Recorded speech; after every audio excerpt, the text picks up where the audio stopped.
शनि जो हैं वो गुरु से दृष्ट हैं, चौथे भाव में गुरु कालपुरुष मोक्ष के माने जाते हैं।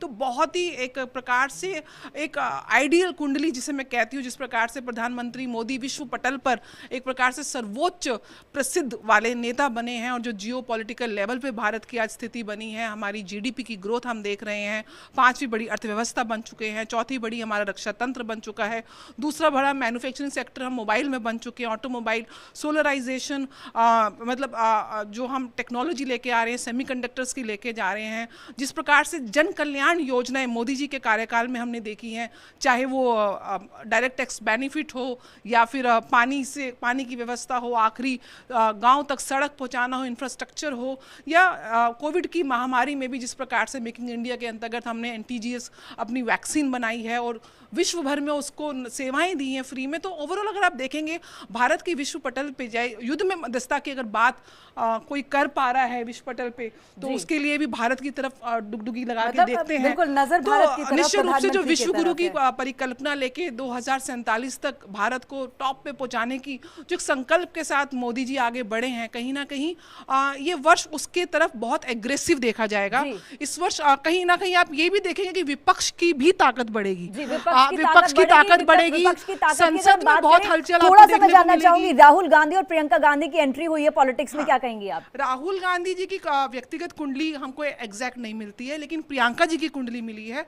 और ये मैं बताऊं कि प्रियंका जी की एंट्री के बाद कांग्रेस का ग्राफ ऊपर जाएगा जी। ये मेरे को निश्चित रूप से मैं बोल सकती हूँ कि प्रियंका जी के बाद कांग्रेस जो कहीं ना कहीं पीछे चल रही थी as a leader of opposition, Rahul Gandhi की भी पोजीशन बढ़ेगी। और with the entry of Priyanka Gandhi, और कांग्रेस को मैं एक गुरु मंत्र देके जा रही हूँ, प्रियंका जी को अगर आप फर्स्ट फेज बना देंगे तो कांग्रेस की राइज और अच्छी बदल जाएगा, बिल्कुल अच्छा होगा। यहाँ पर पैरेलल हमें ऑपोजिशन, मोदी जी को तो अभी आप नहीं हटा सकते, लेकिन अपनी प्रेजेंट पोजीशन से कांग्रेस थोड़ा अपने आप को मजबूत कर सकते हैं। योगी जी के बारे में जरा 2 लाइन में बताइए, क्योंकि मुझे जो है ना उत्तर प्रदेश में जो महाकुंभ होने जा रहा है उस पर भी आना है, तो थोड़ा योगी जी के बारे में बताइए। बहुत ही सशक्त सिंह लगन की कुंडली है और दशम भाव में सूर्य दिग्बली होके बैठे हुए हैं। योगी जी की महादशा भी जो है वो बहुत अच्छी चल रही है शुक्र की। तो मेरे ख्याल से यूपी में जो अभी पीछे पार्लियामेंट्री इलेक्शंस के रिजल्ट से जो कहीं ना कहीं वीक हुआ है, वहां पे कुनबा बीजेपी का अभी हमने चुनावों में देखा, जो उपचुनाव हुए उसमें बहुत अच्छा रिजल्ट मिला।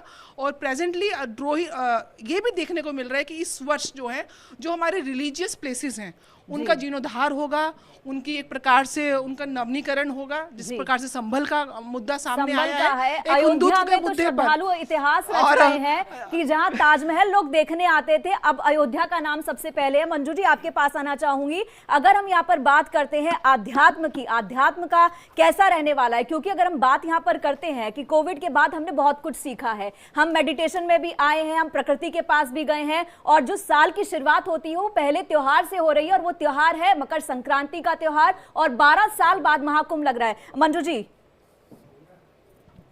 हरे कृष्णा सभी को, और इंडिया डेली के सभी दर्शकों को नव वर्ष की हार्दिक शुभकामनाएं।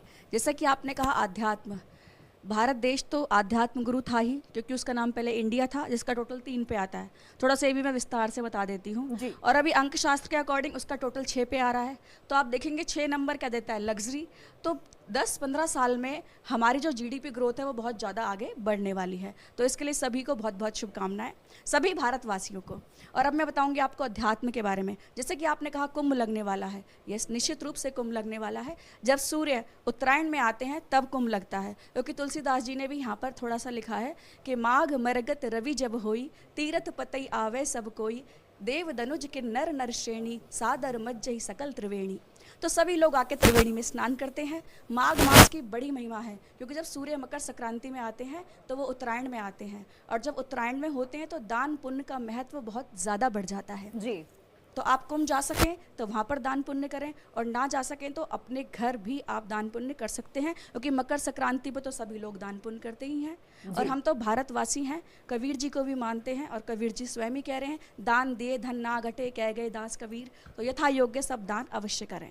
जी डीपी शास्त्री जी, आपके पास हम आएंगे और देखिए स्थिति को थोड़ा समझने की, 2025 को समझने की हम आप लोगों से कोशिश कर रहे हैं, हर दृष्टिकोण से समझ रहे हैं ताकि हम चौतरफा जो है चीज़ों को जान सके और आगे किस तरह से वृद्धि होने वाली है। अगर हम छात्रों के दृष्टिकोण से अगर देखें तो किस तरह का ये साल जो है वो रहने वाला है, कोई अगर बड़ा एग्जाम देने जा रहा है, कोई कॉम्पिटिटिव एग्जाम्स देने जा रहे हैं, तो आपको उनके दृष्टिकोण से क्या चीज़ें नज़र आ रही हैं? कौन सी राशि वाले जो हैं वो बहुत ज़्यादा तरक्की कर सकते हैं या नहीं कर सकते, या कितनी मेहनत करने की आवश्यकता है इस 2025 में? देखिए, विश्वसंवादोम दुंडिम दंडपाणिम च भैरवम वंदे काशीम गुहं गंगा भवानी मणिकाणिकाम। 2025 की बहुत सारी शुभकामना।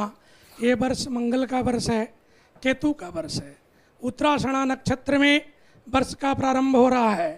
तो जो पढ़ने लिखने वाले बच्चे हैं, बुध और सूर्य के नक्षत्र होने के कारण नए संवत्सर और न्यू ईयर दोनों को जोड़ के हम चलें तो हमारा आईटी क्षेत्र, एजुकेशन क्षेत्र, रिसर्च क्षेत्र बड़ा मजबूत होगा। और हमारी जो कुंडली के हिसाब से अगर हम इसको चर्चा करें, भारत के कुंडली से जोड़ें, नए साल के कुंडली को देखें तो धनु लगन से लेकर के मीन लगन का दोनों कुंडली बनेगा।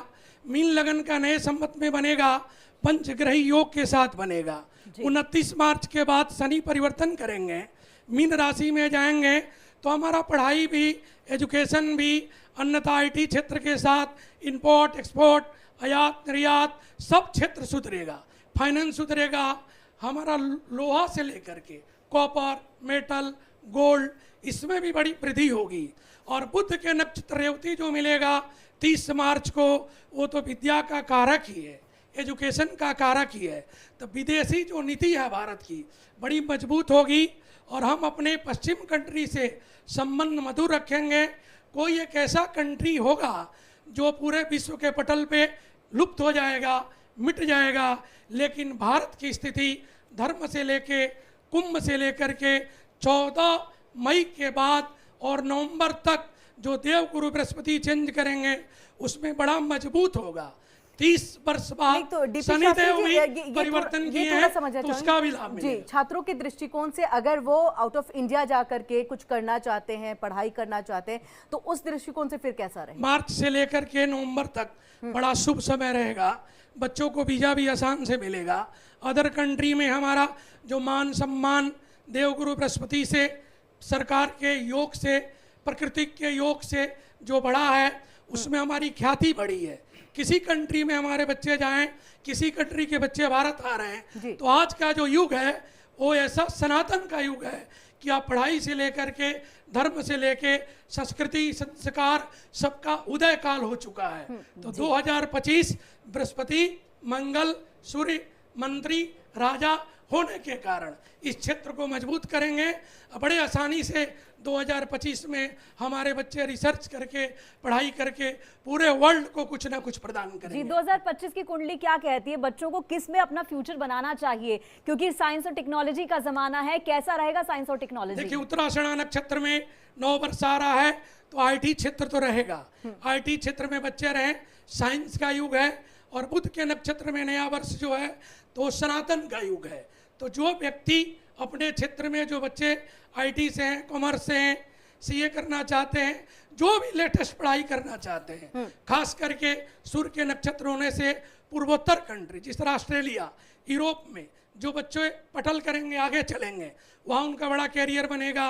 पश्चिम कंट्री में रसिया और अमेरिका दोनों से हम अपना संबंध मधुर करेंगे बुध के कारण। और मोदी जी के कुंडली में मंगल का वर्ष होने के कारण बुध उनका 11th